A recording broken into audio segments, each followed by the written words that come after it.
Jason Joseph vlog video. Hi! Welcome back to my channel. It's me again, Jason Josa, and I am back for another video. Just right now, I finished cleaning up my room, and then suddenly it popped in my mind, why not I share what happened or how I celebrated the new year. Not only me, but of course with my co-workers, since we are still here in our school, locked in. So, I want to share to you kung ano yung ginawa ko New Year's Eve and yung New Year's Day, like January 1. Well, let's start with December 30. December 30 po, umalis si Long.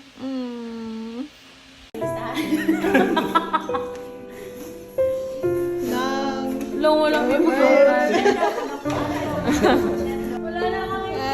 lang. Na, mag-download na niya na. Hello po. Charlie! Bye-bye, sabi lang. Kaka-girlfriend ka na.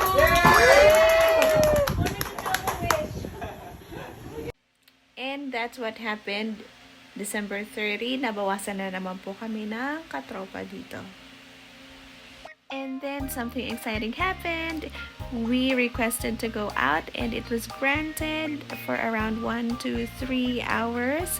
We went to Nuvali to do our groceries for the first time after we have been locked in.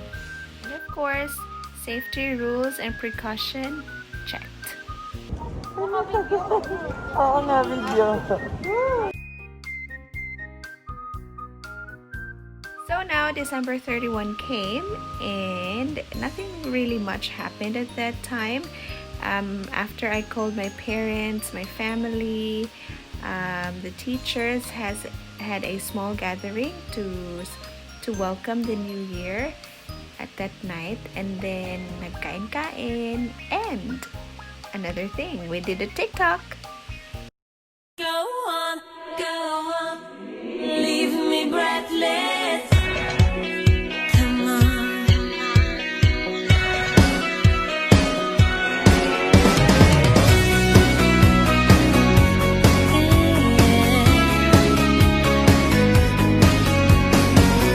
The daylight. And to make the long story short, we enjoyed that night, and of course we welcomed the new year. We welcomed the new year. May mga fireworks pa din naman around us, even though we thought that we wouldn't hear fireworks and paputok because it was, how do you call that one? It was banned. But then, wala. May nakita kami. Happy New Year! Amazing! Or gusto lang talaga na makuhuli. Ayan, tahimik.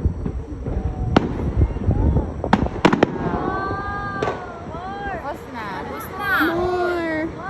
January 1! Happy New Year, everyone! Now, this day, we didn't know what to do. Now, I was thinking, since we always use the volleyball court, why not spend January 1 cleaning our volleyball court? So, ito na ngayon nangyari. We borrowed the power hose. Alam mo yung, yes, power hose. Yes, I will call it the power hose. So, we borrowed it and then we cleaned. So, Jero was with me to clean up the whole volleyball court kasi yun lang talaga yung recreation namin every Saturday night. Set up na po kami ng aming power hose.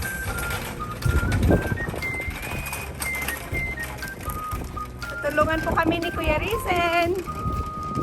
Kasi ang i-clean po namin ay ang aming volleyball court. Tagay na kayo?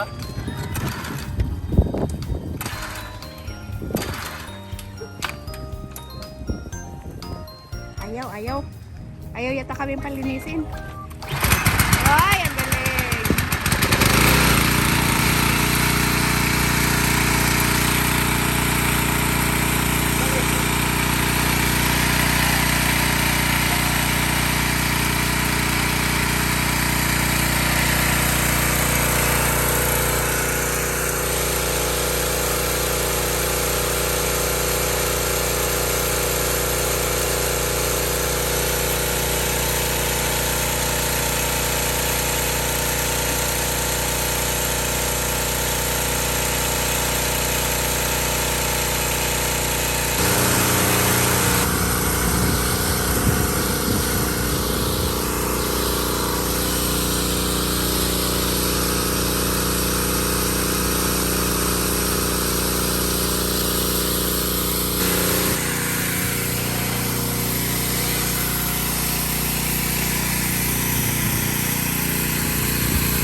So yun, nawalan kami ng gas. Naubusan pala ng gas. So Jero is trying to put yung konting remaining gas na nandoon sa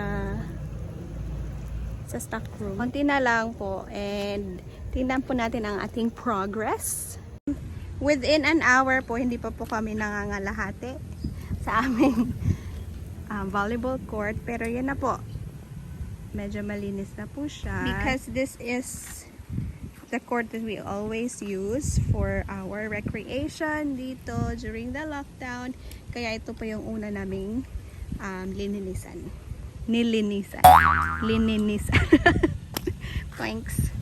So, tinatry po namin i-on.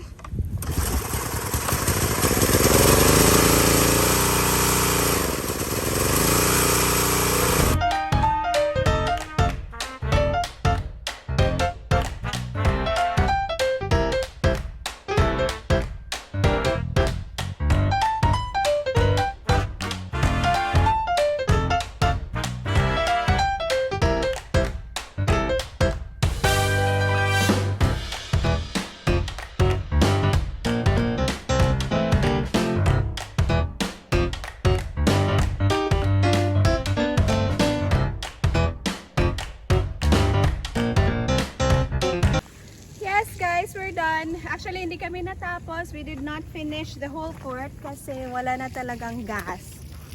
Dito kami umabot. Hanggang dito. Ito na lang sana.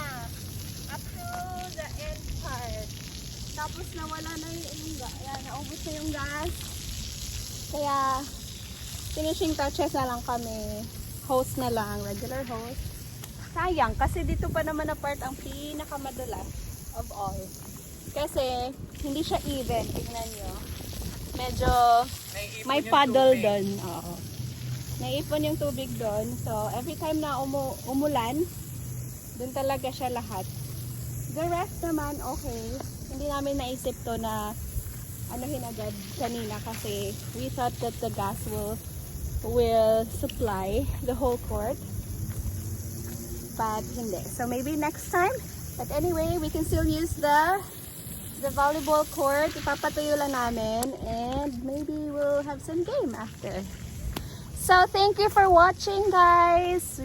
We hope that you had some fun watching us cleaning this court. And if you're not yet subscribed, please subscribe. Click that notification bell and give a thumbs up. Thank you, everyone. This is Jason Josa again. See you on my next video. Bye bye.